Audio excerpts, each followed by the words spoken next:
கிறிஸ்துக்குள் அன்பானவர்களே, இயேசு கிறிஸ்துவின் இனிதான நாமத்தினாலே என் அன்பின் வாழ்த்துதலை சொல்லிக் கொள்கிறேன். கர்த்தரும் உயிர்த்தெழுந்த இரட்சகருமாகிய இயேசு கிறிஸ்து அவருடைய வல்லமையின் வாக்குத்தத்தங்களால் இந்நாள் வரை நம்மை நடத்தி வருகிறார். இந்த மாதத்திலும் சத்துருவின் மேடுகளை மிதிக்கிற அதிகாரத்தை கர்த்தர் நமக்கு தந்து இந்நாள் வரை ஜெயம் பெறும்படி கர்த்தர் நமக்கு உதவி செய்து கொண்டிருக்கிறார். இந்த நாளிலும் நம்முடைய தியானத்துக்குரிய வேத பகுதி அப்போஸ்தலனாகிய பரிசுத்த பவுல் ரோமாபுரியருக்கு எழுதின நிருபம் 16 அதிகாரம் 20 சமாதானத்தின் தேவன் சீக்கிரமாய் சாத்தானை உங்கள் கால்களின் கீழே நசுக்கி போடுவார் என்று வாசிக்கிறோம். அன்பானவர்களே, சாத்தானின் சகல வல்லமைகளையும் மிதிக்கிற அதிகாரத்தை கர்த்தர் இந்த மாதத்தை நமக்கு தந்து இதுவரை அநேக வல்லமைகளை மிதித்து ஜெயமெடுக்க கர்த்தர் நமக்கு உதவி செய்திருக்கிறார். அது மட்டுமல்ல, உபாகமத்தின் புஸ்தகம் 33 அதிகாரம் 29 சொல்லப்பட்டபடி இஸ்ரவேல் ஜனங்கள் 40 ஆண்டுகள் வனாந்தரத்திலே வழிநடத்தி வந்த மோசே பேசின கடைசி வார்த்தை நீ மிதிப்பாய் என்பது. அவர் தனது 125 வயதில் நேபோ என்ற மலையில் பிஸ்கா கொடுமுடியிலே ஏறி கானானை பார்த்துவிட்டு முடிவாக அங்கே மரித்து விட்டார். கர்த்தர் தாமே மோசேயை அடக்கம் பண்ணினார் என்று வாசிக்கிறோம். மோசே கடைசி நாட்களில் இஸ்ரவேல் ஜனங்களுக்கு தீர்க்க தரிசனமாய் கூறின வார்த்தைகள், உன் சத்துருக்கள் உனக்கு இச்சகம் பேசி அடங்குவார்கள், அவர்கள் மேடுகளை மிதிப்பாய் என்பதே. எனக்கு அன்பானவர்களே, நீங்கள் கர்த்தருடைய உடன்படிக்கைக்கு சுதந்திரவாளியாய் இருப்பீர்களானால் நீங்கள் உயிரோடு இருக்கும் நாளெல்லாம் ஒருவரும் உங்களை எதிர்த்து நிற்பதுவில்லை. சங்கீதம் 46:11 சொல்லப்பட்டபடி சேனைகளின் கர்த்தர் நம்மோடு இருக்கிறார், யாக்கோபின் தேவன் நமக்கு உயர்ந்த அடைக்கலமானவர் என்று சங்கீதக்காரன் சொல்லுகிறதை பார்க்கிறோம். ஒருவரும் எதிர்த்து நிற்கக்கூடாத வாக்கினாலும் வல்லமையினாலும் கர்த்தர் உங்களை நிரப்புவார். ஒரு வழியாய் சத்துருக்கள் உங்களிடம் வரும்போது 7 வழியாக அவர்களை உங்களை விட்டு ஓடும்படி கர்த்தர் உங்களுக்காக யுத்தம் செய்வார். நீங்கள் கர்த்தரின் உடன்படிக்கையின் பிள்ளைகள் என்பதை மறந்து விடாதீர்கள். லூக்கா சுவிசேஷம் 10 அதிகாரம் 19 இதோ சர்ப்பங்களையும் தேள்களை மிதிக்கவும் சத்துருடைய சகல வல்லமையும் மேற்கொள்ளவும் உங்களுக்கு அதிகாரம் கொடுக்கிறேன், ஒன்றும் உங்களை சேதப்படுத்தாது என்று வாக்கு பண்ணி இருக்கிறார். வாக்கு தத்தத்தில் மாறாத தேவன் உங்களோடு இருந்து அவர் உங்களுக்கு தந்த வாக்கு தத்தங்களை நிறைவேற்றி தர அவர் வல்லவராய் இருக்கிறார் என்பதை மறந்து விடாதீர்கள்.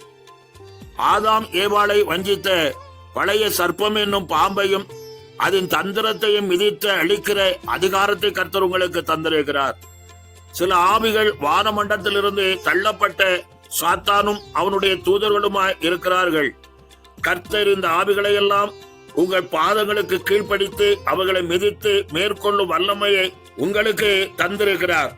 எனக்கு அன்பானவர்களே, தாவீது கோலியாத்தை வீழ்த்தின போது கர்த்தர் செய்த ஒரு காரியம் என்ன என்று பார்க்கும்போது, கோலியாத்தை பின்னாக விழ பண்ணவில்லை.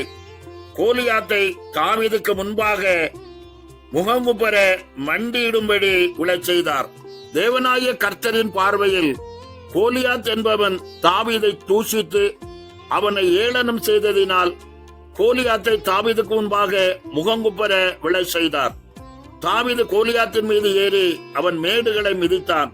பிரியமானவர்களே, தேவ பிள்ளைகளாகிய நீங்கள் ஜெபிக்கும் போது உங்கள் சத்துரு முகங்குப்பர விழுவார்கள், நீங்கள் அவர்களின் மேடுகளை மிதிப்பீர்கள். சத்துரு உங்களை தூசிக்க அவர் விடவே மாட்டார். சிங்கத்தின் மேலும் விரியன் பாம்பின் மேலும் நடக்கக்கூடிய வல்லமையின் அதிகாரத்தை தேவன் உங்கள் கால்களுக்கும் அவனை ஜெயம் எடுக்கக்கூடிய பலத்தையும் உங்களுக்கு தந்திருக்கிறார். கர்த்தர் நம் சார்பில் இருக்கிறபடியால் சத்துருவின் மேடுகளை மிதிக்கிற அதிகாரம் உங்களுக்கு உண்டு.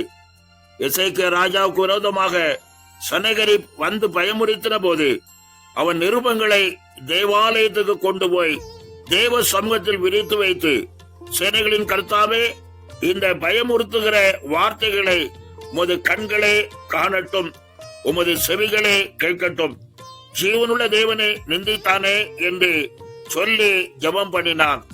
ஜெபத்தை கேட்கிற தேவன் உடனே இறங்கி வந்து தம்முடைய வல்லமையுள்ள தேவதூதனை அனுப்பி சத்ருவின் பாளையத்திலே இறங்கி 185,000 பேரை சங்கரித்தான். பிரியமானவர்களே, தேவன் உங்கள் பட்சத்தில் இருக்கிறார். எந்த வல்லமையின் அதிகாரங்களும் உங்களை எதிர்க்க முடியாது. தேவாதி தேவன் எல்ஷடா என்னும் நாமம் உள்ளவர். அவரே உங்களுக்காய் யுத்தங்களை நடத்துவார். நீங்கள் இயேசு கிறிஸ்து என்னும் நாமத்தினால் ஜெயம் பெறுவீர்கள் என்பதை மறந்து விடாதீர்கள். என அன்பானவர்களே, யாத்ராகமத்தின் புஸ்தகம் 14:14 கர்த்தர் உங்களுக்காக யுத்தம் பண்ணுவார், நீங்கள் சும்மா இருப்பீர்கள் என்று வாசிக்கிறோம். என அன்பானவர்களே, நமக்கு விரோதமாய் வருகிற வல்லமைகளை எதிர்ப்பதற்கு கர்த்தருடைய துணை கொண்டு ஜெயம் பெறுவோம். கர்த்தர் வாக்கு பண்ணி இருக்கிறார், இன்றைக்கு காண்கிற எகிப்தியனை நீ என்றைக்குமே காண்பதில்லை என்று. அந்த வார்த்தையின்படியாய் ஜெயம் பெறுவதற்கு கர்த்தர் உங்களுக்கு உதவி செய்வாராக. வார்த்தைகளை கேட்ட நீங்கள் ஜெயம் எடுக்க கர்த்தர் சமூகத்தை நோக்கி பார்த்து ஜெயம் பெறுவீர்களாக. ஆமென். ஜெபம் செய்வோம். நேசிக்கிற நல்ல பிதாவே, இந்த நாளுக்காக நன்றி செலுத்துகிறோம். நான் கர்த்தர் நீர் மாறாதவர் என்று சொன்ன தேவன், கர்த்தரை நோக்கி பார்க்கிற உடைய பிள்ளைகளுக்கு நீர் மாறாத தேவனாய் இருந்து இந்த நாட்டில் கர்த்தாவின் நீர் எங்களுக்கு கொடுத்த வாக்குத்தத்தத்தின்படி சகல மேடுகளை மிதிக்கிற அதிகாரத்தை தந்திருக்கிறேன். எங்களுக்கு முன்பாக சத்துருவின் வல்லமைகளை எதிர்த்து நிற்கிற அதிகாரத்தையும் தந்திருக்கிறேன்.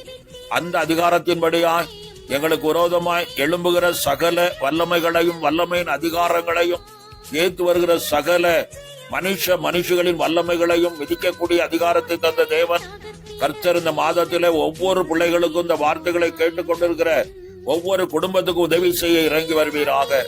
உம்மை நோக்கி பார்த்த முகங்கள் பிரகாசம் அடைந்தன, அவைகள் வைக்கப்பட்டு போவதில்லை என்று வாக்கு பண்ணி இருக்கிறீர். அந்த வார்த்தையின்படி கர்த்தாவே நோக்கி பார்க்கிற, உம்மை நோக்கி கூப்பிடுகிற, உம்மை நம்பி இருக்கிற உம்முடைய பிள்ளைகளுக்கு நீர் சகாயராய் இருந்து சகல காரியத்திலும் வெற்றி சிறக்க பண்ணுவீராக.